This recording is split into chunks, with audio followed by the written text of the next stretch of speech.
चश्मा पहिरला से हीरो न कहइबो ए बबुआ मेहर मौगे कहइबो ए बबुआ कि टीका वाला गावाला से पंडित न कहइबो ए बबुआ तू लवंडे कहइबो ए बबुआ।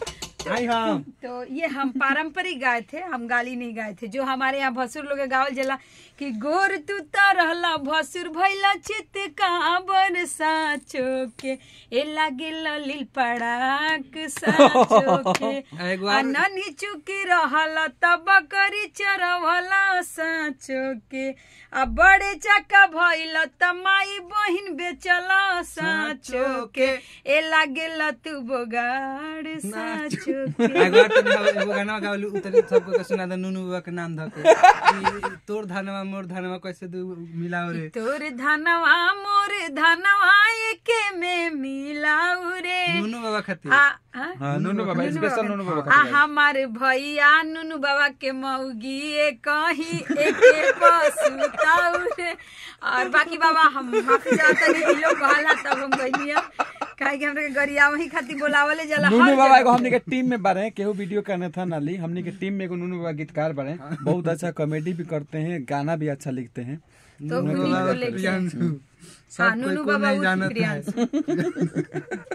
नुनू बाबा के तू लोग पिनका दे ना ना अब पिनका के अगर हमरा कुछ छूट पटांग बोल गया तो तू समझ जा ना तो कॉल ट्रांसफर कर दिया करा के कहे कि ये ना इतना टाइम थोड़ी रही कॉल ट्रांसफर करे के उल्टा हम बजा दे ओकरा खातिर हम दो चार को और सुना दिया ना सुनाए कि हमरी दुवरिया जे बैठे अपन बहिनिया ले हमरी दुवर नुनू बाबा ये अपन पे मत ले एक बार कैसे दूध लेकिन नया नया पत्तुकी में कोची दूधारी कैसे ना आगे ना हमरा नहीं क्यों याद कौन नया नया पत्तुकी में दाल धरी की भूसी हो एक बाद हम भुला तनी कैसे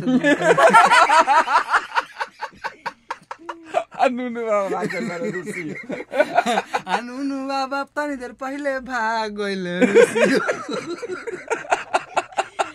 बहुत ही अच्छा नुनू बाबा सच में बहुत अच्छे बहुत कॉमेडियन है। हम लोग स्टूडियो में जब आते हैं बहुत इंटरटेन करते हैं, बहुत मजा आता है। जब भी आते हैं बहुत हंसाते हैं और हमको भी बहुत प्यार आशीर्वाद मिलता है। और इसी तरीके से पूरा प्यार आशीर्वाद आप लोग बनाए रखिएगा। पूरा भोजपुरी समाज जितना लोग बा हेमा पांडे से ना बस जो ना अपन पारंपरिक संस्कृति बा ओकरा के बचावे के बा। बिल्कुल देखिए जितना हिट बारी थी अभी के दौर में मतलब कौनो ऐसा लगभग बड़ा लेवल के जितना भी शादी बा अभी इनका के राम मंदिर जन अयोध्या में 22 तारीख के थी होता ओहू में कहीं ना कहीं से इनका निमंत्रण आयल बा। और देखिए इतना बड़ा स्टेज के परफॉर्मर होते हुए भी पब्लिक में चेहरा फेमस होते हुए भी ईगो नहीं खे। देखिए हमने के साथ कितना वहींगा बाबा आज ले जितना बड़ी बात बोले हमें लगे ना कर कि जैसे ना वैसा नहीं और वही मार धारा अभी तो मार धारा ना बोले तो वीडियो में भी मार कई गो वीडियो में चल गइल बा। हां आते झापड़ा झापड़ी चालू हो जाला ब्लॉग बने के पहले मार हो गइल। हाँ भैया आज जिम हम 2 जिम स्टार्ट किए हैं तो यहाँ दर्द होता लेकिन फिर भी भैया 2 फाइट मार दे। कौन जिम में जाते हैं? हम ये अमन भैया के क्या नाम है पापा घोड़ा दौड़ावस हो पाछा ले अपुआ दुल्हा दुल्हन ले आवस हो। हां भी करे बारी बा बहुत टाइम अब कहां अब तो ताले नहीं बारी बा हां किया गया पवना भैया आ घोड़ा दौड़ावस हो पाछा ले अपुआ बबुआ दुल्हन ले आवस हो। तो बहुत दिन बाद हम शंकर भैया के स्टूडियो में आए हैं, शिवा स्टूडियो में। बाकी इसी तरीके से प्यार आशीर्वाद बहुत गाना का डमी हो गल बहुत गाना का बाकी बा। हाँ बहुत सारे गाने का डमी हो चुका है हमारा, बहुत सारे कंपनी से आने वाला है। पवन भैया के भी हाथ से लिखा हुआ, नितेश भैया के भी हाथ से लिखा हुआ।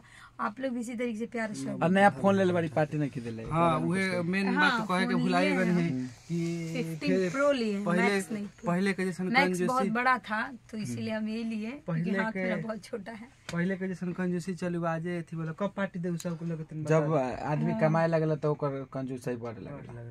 तो ज्यादा कब पार्टी ऐसा बात नहीं के हम पार्टी हमेशा दिला हाँ, तो यही से तार कहना। कैसन अंतरात्मा बा यही से तार मन जानत होई। यही से कहत रही कब देबू पार्टी बता दे। जरूर जल्दी जल्दी जल्दी जल्दी जिस दिन गाना रिकॉर्डिंग हुई हो दिन ठीक बा भैया जे जरूर। गाना रिकॉर्डिंग हुई हो दिन बहुत और बढ़िया एगो सुनिए, गाना बहुत राम बढ़िया जी के गाना भजन- होता भजन है और भैया देखो झांक के भाग देता है आ जा जा जगह जगह ना मुंह से बात देखेला सन कि लोग बैठे तो मुंह से फुट दे निकल जा फुट दे बगन से भाई तो हम लोग का बहुत ही सुंदर पन भैया लिखल राम भजन आवता बहुत प्यारा अच्छा गाना बा और पहला बार इनका से गाना गवाए में ना जी जी ना और बहुत पहला बार गाना रही है देखिए क्या कैसा और लोकगीत भी गवाओ तनी तनी खाली अभी ब्याह शादी के गाना से लोग जानता है ब्याह शादी गाना जाना था ब्याह शादी के गाना एक और से ब्याह एक आ शादी के रहल गाना स्टेज से इनकर लोग माने नाम जानता लेकिन ब्याह शादी से हट के और जब आदमी के नाम पड़ला तो हर प्रकार के गाना गावे छे बिल्कुल तो बिल्कुल ऐसे हम कहने भाई तन लोकगीत कुछ गावा बढ़िया अश्लीलता से हट के हाँ सब गावे के तार बा। पहचान अश्लीलता से हट के बात ऐसे अश्लीलता से हट के ही गाना बजाए हाँ हाँ हाँ एकदम तो गाते रहना है बजाते रहना एकदम डम डम डम डम डम डम डम डम तो ये कल डमरुए पगादा डमरुए बाजल काहे ना होइले शिव जी कैसे कि डमरुआ बाजल नाही तो अइले अरे शिव जी हमर देखिए देखिए कितना अच्छा बज रहा है डमरुआ बाजल काहे ना अइले कि डम डम डमरू बजावेला हमार जोगिया हमको याद नहीं है वैसे हम पारंपरिक को गाइला भजनो गाइला तो भगवान जी के साथे साथे ये बा कि हमरा कोना में तो हमारा कोना हमरा में तो कोना में तो डमरू बजावे लेकिन अच्छा बात है।